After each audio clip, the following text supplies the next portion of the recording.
अस्सलाम वालेकुम dear students. हमारे फर्स्ट चैप्टर का ये फोर्थ लेक्चर है and as far as its text reading and explanation is concerned this will be the last one. ये आखिरी लेक्चर होगा हमारा एक्सप्लेनेशन का। और नेक्स्ट लेक्चर में मैं कोशिश करूँगा कि एक छोटी सी असेसमेंट अरेंज की जाए, एक टेस्ट रखा जाए जिसमें आप ख़ुद को एवेल्यूएट कर सकें कि कितनी अच्छी तरह आपने जो देखा और सुना उसको ग्रास्प किया, अंडरस्टैंड किया।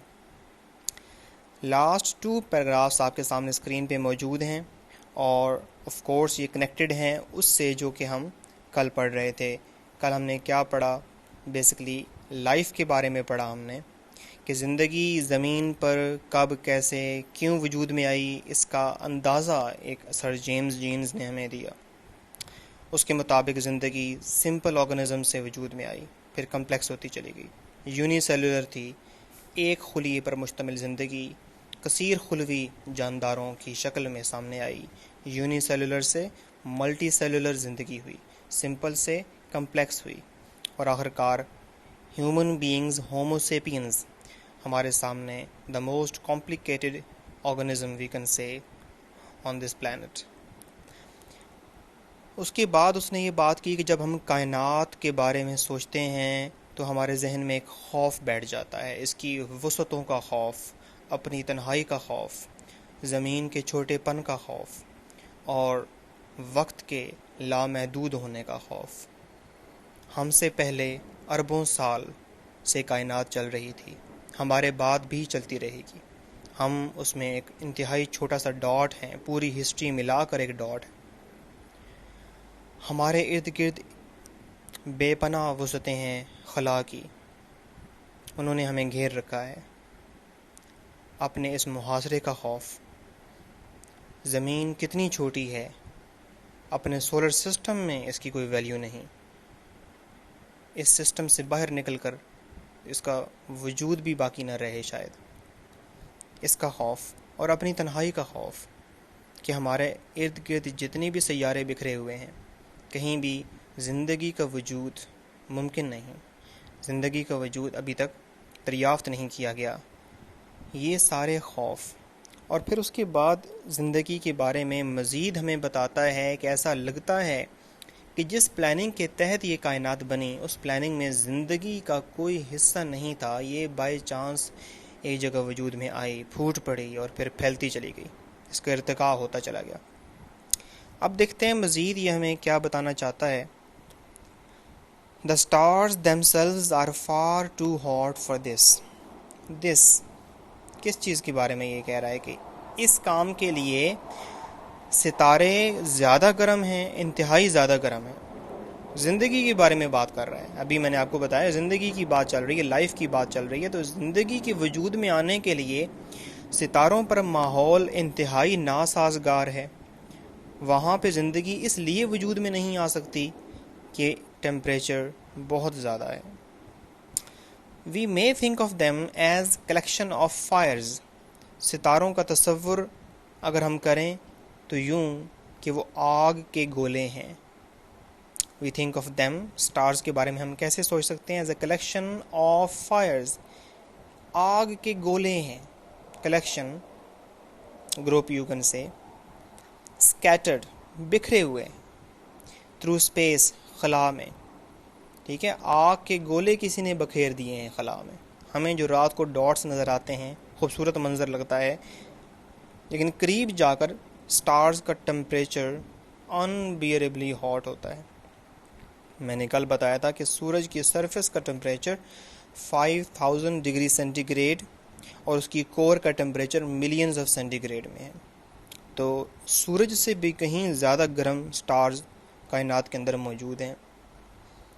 तो तारे बहुत ज़्यादा गर्म हैं, आग के गोले हैं जो कि खला में बिखरे हुए हैं, प्रोवाइडिंग वार्मथ, और वो हरारत फ्राहम कर रहे हैं इन सराउंडिंग, अपने गिरदो नवाह में, where the temperature is at most, जहाँ दर्जा हरारत ज़्यादा से ज़्यादा some 4 degree centigrade, 4 degrees above absolute zero.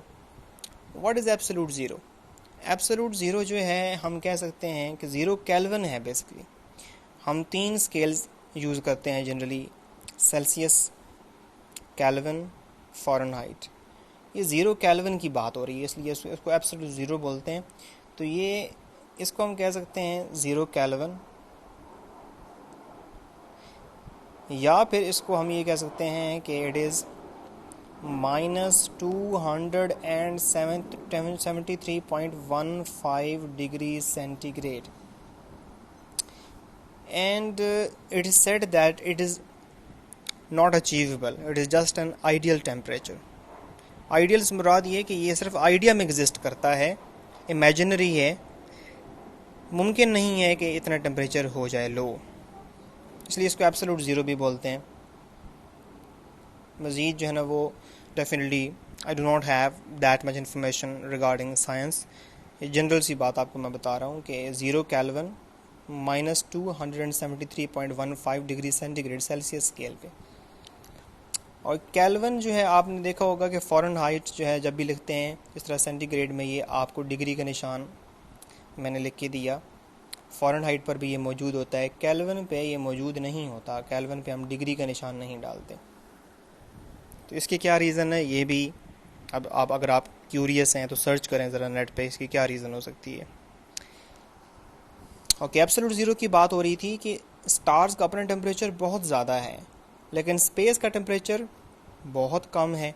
वहाँ पर स्टार्स रेडिएशन फेंकते हैं और जहाँ तक हो सकता है वहाँ तक वार्मथ मुहैया करते हैं।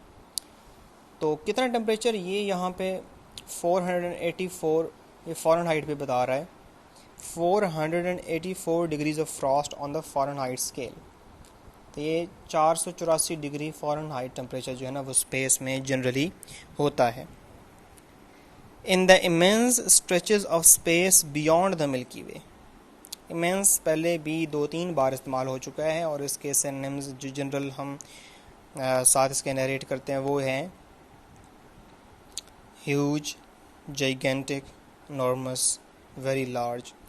स्ट्रेच ये गालिबन कल इस्तेमाल हुआ था, तो स्ट्रेच का मतलब टुकड़े था, पीसेस।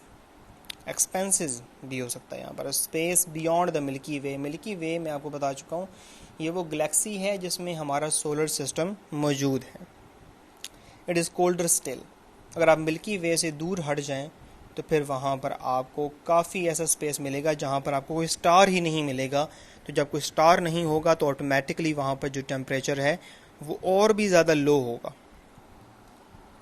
तो जनरली बात अब उसने ये की है कि स्टार्स पर और स्टार्स के करीब बहुत ज़्यादा टेम्परेचर होता है, उनसे जितना दूर चले जाएं टेम्परेचर उतना लो हो जाता है, और फिर 4 डिग्रीज अबव एब्सोल्यूट ज़ीरो ये उसने मेंशन किया कि इतना लो हो जाता है। Away from the fires there is this unimaginable cold of hundreds of degrees of frost. अगर आप इन आग के गोलों से दूर हट जाएं, कौन से आग के गोले हैं, ये स्टार्स की बात हो रही है, तो hundreds of degrees of Frost, Frost हम बर्फ़ को कहते हैं, बेसिकली बर्फ़ को हम उर्दू में बोल देते हैं। असल में बात यह कि उर्दू लैंग्वेज की परवरिश जिस इन्वायरमेंट में हुई वहाँ पर बर्फ़ का इतना ज़्यादा रोल नहीं होता। हम सिंथेटिकली बर्फ़ बनाते हैं ज़्यादातर, यहाँ पर बहुत कम ऐसे इलाके हैं सब कॉन्टिनेंट में जहाँ पर बर्फ़ जो है वो पड़े और वहाँ पर रहने वाले इलाकों में, रेजिडेंशियल एरियाज़ में। लेकिन इंग्लिश लैंग्वेज जहाँ पर परवान चढ़ी वहाँ पर बर्फ़ का रोल जो है ना वो काफ़ी ज़्यादा, ठंडे इलाके हैं तो उसमें आइस, स्नो, फ्रॉस्ट, ये 3 वर्ड्स आपको मिलेंगे। आइस जनरली हार्ड होती है, स्नो सॉफ्ट होती है, जब गिरती है तो वो स्नो होती है, लेकिन वही स्नो जब काफ़ी मिकदार में गिरती है और उस पर लोग चलते हैं या किसी भी वजह से वो हार्ड हो जाती है, जम जाती है, वही आइस बन जाती है। उसके अलावा फ्रॉस्ट क्या है, फ्रॉस्ट बेसिकली इसको हम कोरा बोलते हैं। सर्दियों में सम टाइम आपने देखा होगा सुबह के वक्त निकल के देखें तो घास पे एक सफ़ेद सी लेयर जमी होती है। होता क्या है कि बेसिकली वो ड्यू ड्रॉप्स होते हैं जो कि फ्रीज़ हो जाते हैं, या कोई भी इन्वायरमेंटल जो मॉइस्चर है वो फ्रीज़ हो जाता है। और जब इस तरह का लो टेम्परेचर परसिस्ट करता है तो वो लेयर्स मल्टीप्लाई होना शुरू हो जाती हैं, उसको हम फ्रॉस्ट बोलते हैं। मतलब वो ऊपर से गिरी हुई स्नो नहीं है। जो फ्रॉस्ट है वो बेसिकली इन्वायरमेंट का अपना ही मॉइस्चर है जो कि फ्रीज होकर फिर उनकी लेयर्स मल्टीप्लाई होती रहती हैं, फिर वो फ्रॉस्ट बन जाती है। अपने घर के फ्रीज़र में आप देख लें, फ्रीज़र में वॉल्स पे फ्रॉस्ट जमी होती है। टेक्नोलॉजी अब इतनी एडवांस्ड हो चुकी है कि फ्रॉस्ट फ्री भी फ्रीज़र जो है वो आपको मिल रहे हैं, लेकिन वो फ्रॉस्ट की एक एग्जांपल हो सकती है। यहाँ पे जनरली बर्फ़ के सेंस में इसको इस्तेमाल नुक्ता इंजमाद के लिए इस्तेमाल किया गया इसको। Close up to them there is a temperature of thousands of degrees at which all solids melt and all liquids boil. दूर हट जाएं तो टेम्परेचर बहुत कम, नुक्ता इंजमाद से भी कई दर्जा नीचे। उनके करीब चले जाएं तो टेम्परेचर इतना ज़्यादा कि हज़ारों डिग्री सेंटीग्रेड को पहुंच जाए, और ये टेम्परेचर ऐसा है जिसमें मादे की कोई हालत सिवाय गैस के और प्लाज्मा के बाकी नहीं रह जाती। तमाम सॉलिड्स पिघल जाते हैं और लिक्विड्स बॉयल हो जाते हैं। ये बात यहाँ पर जनरली फिर लाइफ कैसे एग्जिस्ट कर सकती है, थोड़ा सा इस हवाले से हम देखें तो ये एक मैंने छोटी सी कोशिश की है आपको समझाने की। ये स्टार है जहाँ पर येलोइश मैंने लिख दी है, इसके करीब ये जितना एरिया है जहाँ पर ये मैंने टू हॉट लिख दिया है, ये एरिया ऐसा समझ लें कि अनइनहेबिटेबल है। अनइनहेबिटेबल जिसमें हैबिटेट पॉसिबल नहीं है। कोई जानवर वहाँ मस्कन, जानदार वहाँ मस्कन नहीं बना सकता। इवन वहाँ अगर प्लैनेट है भी तो इस एरिया में लाइफ पॉसिबल नहीं है, उस तरह की लाइफ जिस तरह की हम ज़मीन पे जानते हैं।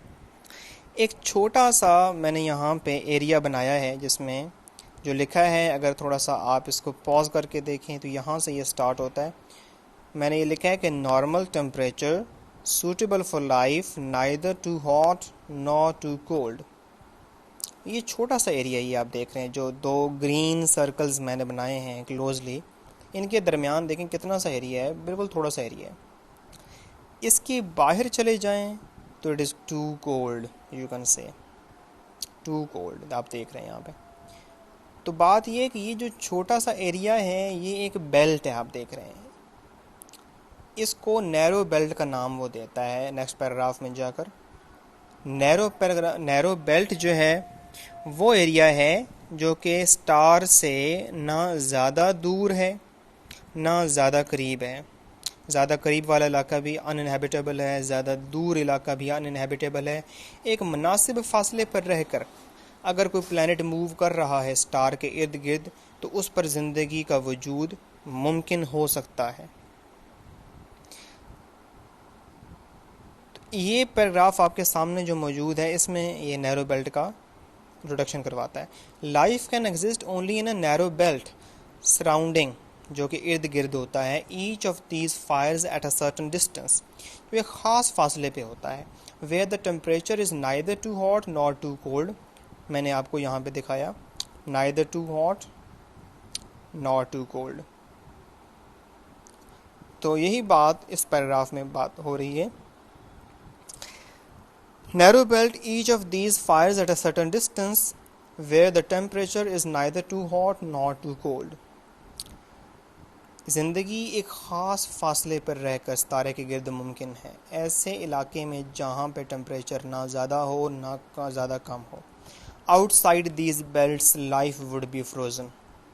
Outside these belts, क्योंकि life would be frozen, क्यों कि it is too cold, वहाँ पर टेम्परेचर बहुत लो है, वहाँ पर life would be frozen, जम जाएगी। freeze, froze, frozen, ये freeze की थर्ड फॉर्म है पास्ट पार्टिसिपल।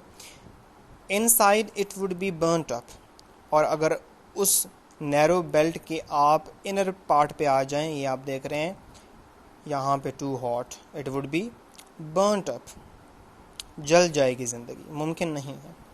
रफ़ कैलकुलेशन, एक मोहतात अंदाज़ा शोज़ ये दिखाता है, जाहिर करता है, इंडिकेट करता है that all such temperature belts with in which life is possible, कि इस तरह के तमाम नैरो बेल्ट्स अगर जमा किए जाएँ, उनके एरिया को हम ऐड करें all added together make up less than 1,000 millionth part of the whole of space. 1,000 millionth part, तो ये कोई अरबवां हिस्सा, अरबवां खरबवां हिस्सा बनेगा स्पेस का।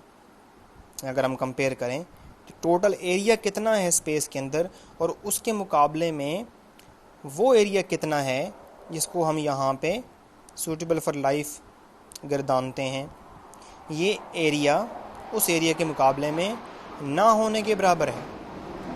1,000 millionth पार्ट, लेट्स से उसको थोड़ा सा हम अगर लिखने की कोशिश करें तो ये एरिया जो है 1,000 millionth part,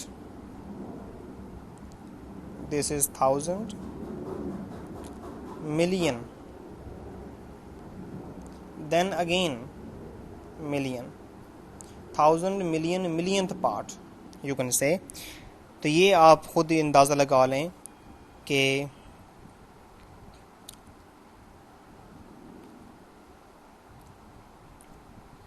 almost you can say 1 into 10 raised to power minus 15 as compared to the whole area of space. तो इसमें millionth part of the whole of space बात ये हो रही थी, and even inside them, और उन narrow belts में भी life must be very rare, ज़िंदगी बहुत rare है, for it is extremely unusual, क्योंकि इंतहाई गैर मामूली बात है for suns के सूरज, suns मतलब stars, to throw off planets as our sun has done, कि वो भी उसी तरह उस वाक़या से गुज़र के अपने इर्द गिर्द सैयारे लिए हुए हों। ये अपनी थियरी की बात कर रहा है, वरना अब हम जानते हैं कि ये बहुत कॉमन है, अक्सर सितारे ऐसे हैं कि जिनके प्लैनेट होते हैं। वो कहता है कि अगरचे 1 into 10 raised to power minus 15 about जो हमने देखा इतना कम है एरिया, लेकिन देखें ये भी मुमकिन है कि वो एरिया तो हर स्टार के इर्द गिर्द होता ही है, लेकिन उस एरिया में अगर कोई प्लैनेट नहीं है तो फिर ज़िंदगी हवा में, स्पेस में कैसे पॉसिबल है? मुमकिन नहीं है वो भी। इसलिए ये भी पॉसिबल है कि उसके इर्द गिर्द कोई प्लैनेट ही ना हो, ये भी हो सकता है कि प्लैनेट हो और उस एरिया में ना हो, मतलब बहुत कम पॉसिबिलिटी है ज़िंदगी की।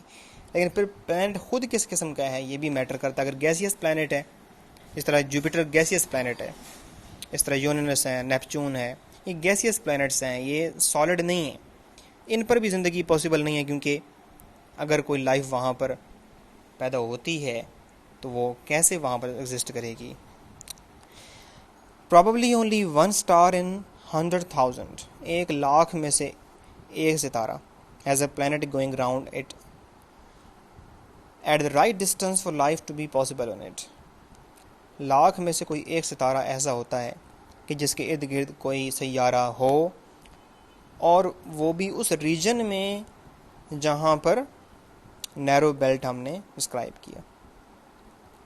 तो ये यहाँ पे जेम्स जीन्स की बातें ख़त्म हुई। इसमें जो सिनोनिम्स हैं वो जस्ट 3 ही इम्पोर्टेंट हैं, वो आपके सामने हैं। एक तो हमने कलेक्शन ऑफ फायर्स देखा फर्स्ट पैराग्राफ में। कलेक्शन ऑफ फायर्स के लिए यहाँ पे 2 सेंसेस आपस में compete कर रहे हैं, दोनों पॉसिबल हैं। Horde, pile, heap, stack, gathering, stock, store, stock pile. मैं रिपीट करता हूँ कि इतने ज़्यादा सिनोनिम्स आपके लिए प्रेशर का बायस ना बने। पहली बात तो ये है कि आपने सिनोनिम्स मेमोराइज़ नहीं करने, याद नहीं करने, आपने जस्ट आइडिया लेना है। और आइडिया लेने से मुराद ये कि आप एक दफ़ा इन कंटेक्स्ट उसको पढ़ें। आपने पैराग्राफ को स्टडी किया, साथ ही सिनोनिम्स ये साथ पढ़ लें, आपके जहन में एक आइडिया बैठ जाएगा कि उस तरह की टोन रखने वाले, मीनिंग्स की टोन रखने वाले कौन कौन से अल्फाज हैं। मेमोराइज़ करने की ज़रूरत नहीं है।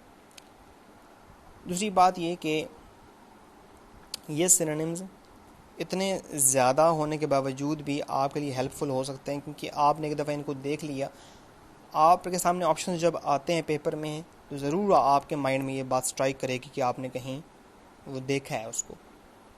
मिसाल के तौर पर अगर ये एग्रीगेशन आ जाता है, ये वर्ड आ जाता है जो कि किसी और बुक में नहीं है, या ये एक्रीशन आ जाता है, अग्लोमरेट आ जाता है, कोई इस तरह का अनकॉमन वर्ड जो कि आपकी किसी बुक में नहीं दिया गया, तो आपको ये बात स्ट्राइक करेगी कि आपने ये कहीं देखी है, ये एग्जांपल, तो आपके लिए हेल्पफुल हो सकता है। सेकंड जो इसका सेंस बन सकता है, group, crowd, body, company, troop, assembly, assemblage, gathering and so on. Scatter हमने पढ़ा कि collection of fire scattered through space. Scatter का लफ्ज़ी मतलब है बिखर जाना, लेकिन यहाँ पे किस सेंस में इस्तेमाल हुआ है, इसके कई सेंसेस बन सकते हैं, लेकिन देखें यहाँ पे सेंटेंस बड़ा इसके साथ मैच कर रहा है। The sky above them was scattered with stars, fleck, stud, dot, cover, sprinkle, stipple, spot, pepper, litter and bestud. Last जो सिनोनिम है हमारे पास वो रफ है। जब वो कहता है कि रफ कैलकुलेशन, जिसने रफ एस्टीमेट यहाँ पे लिखा हुआ है, मोस्ट रेलेवेंट सेंस मैंने आपके लिए यहाँ पे तलाश करके लिखा। अप्रॉक्सीमेट, इनएग्जैक्ट, एस्टिमेटेड, इम्प्रिसाइज, कोर्स ग्रेन्ड, ये कंपाउंड वर्ड है, general, hazy and so on. ये हमारा चैप्टर 1 था, जिसकी एक्सप्लेनेशन हमने आज वाइंड अप की, कंक्लूड की।